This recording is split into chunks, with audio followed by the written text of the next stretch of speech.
I hope today finds you well. I happen to be hiding in the back of my minivan waiting for a child. Mom life, entrepreneur life, you just never know where you might end up. And right now it's just waiting in a minivan. It's a glamorous life. But it's all the little things and it makes it so enjoyable.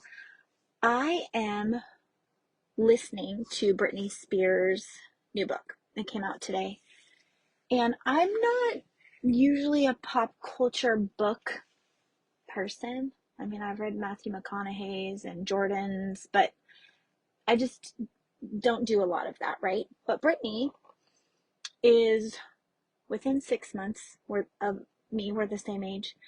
And I used to see her as a young adult in Malibu because my family lives in the town right next door, Pacific Palisades. And in so many ways, I felt like I just grew up with Britney Spears. And I'm not a particular fan of her music or anything, but I just have never had a desire to be a famous person. I know a lot of famous people, a lot of famous athletes, a lot of famous actors, all from that area. And it's just not a life I would ever want. There's a big sacrifice that they pay. And she talks about that a little bit in the book. But I wanted to highlight something, and you probably have heard about it because it's on, news outlet things. But Brittany, somewhere between 18 and 21, had an abortion. And she didn't say anything about it. And her boyfriend wanted her to. And ultimately she agreed to. So it takes two people. And said boyfriend went and was yucky. Made a nasty song about her, all these things. And she kept her mouth shut.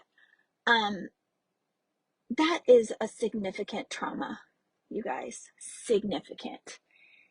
And when I heard that, it hurt my heart. And it also made so much make sense. And I want to back up for a second. I'm not mad at the guy. I'm not even naming him. You probably know who he is. I guarantee you he also has trauma from that abortion. I may get the statistics right, but I think it's half of all people are connected to an abortion, whether it's the male or the female. And the long-term trauma that does, which by the way, a lot of other countries don't even have a word trauma. They don't know what that is. What that's going to do to you personally, emotionally, I just can't imagine. I cannot. It explains so much. If you look at her behavior and her getting married and having children quickly and being wild, and her story is heartbreaking, you guys. And that's only one piece of it. But the reason I wanted to bring it up is it is so relatable. It is so relatable. And originally when I went to school, I thought I wanted to be a therapist. I have a degree in psychology. And then I realized very quickly that in order to be a therapist, I would need a lot of therapy as well, because it's very hard. Therapists hear all of these things, they take that in and they have to release that somewhere. So I switched to statistics because in psychology, I did a lot of medical and behavioral research, right? But everyone at some point needs healing from trauma, whether it's a tiny thing or a big thing. And what I have started to recognize in my work experience, in my ministry experience, in coaching experience, every single person has a trauma. You may not be calling it a trauma. You probably have multiple. You have significant hurts, and the majority of them happened when you were a child. It may be as simple as something happening in the house and your caretaker didn't see you or stopped to say, "Are you okay? That must have been really hard. I see you." It could have been super traumatic. And what I am learning is that every single person wants to be seen, we want to be heard, and we want to be safe. And the reality is, the majority of people do not feel seen, they do not feel heard, and they do not feel safe, either in a current situation or they're carrying all their past hurts into their life. And so we compartmentalize. You will see people that either are overreactive, like get really angry, or people that are completely numb and checked out. So the checked out is where you often see like addictions and that kind of thing, which could be shopping. It could be a million things, right? It shows up in all these places.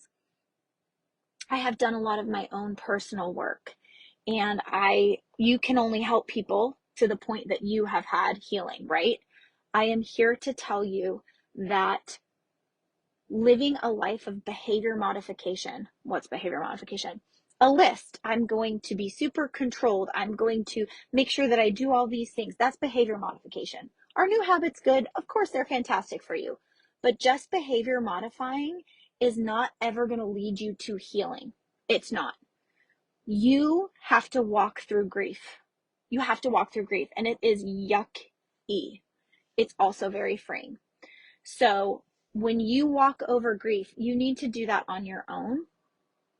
You need to do that with the Lord. You guys, there is no true healing without God.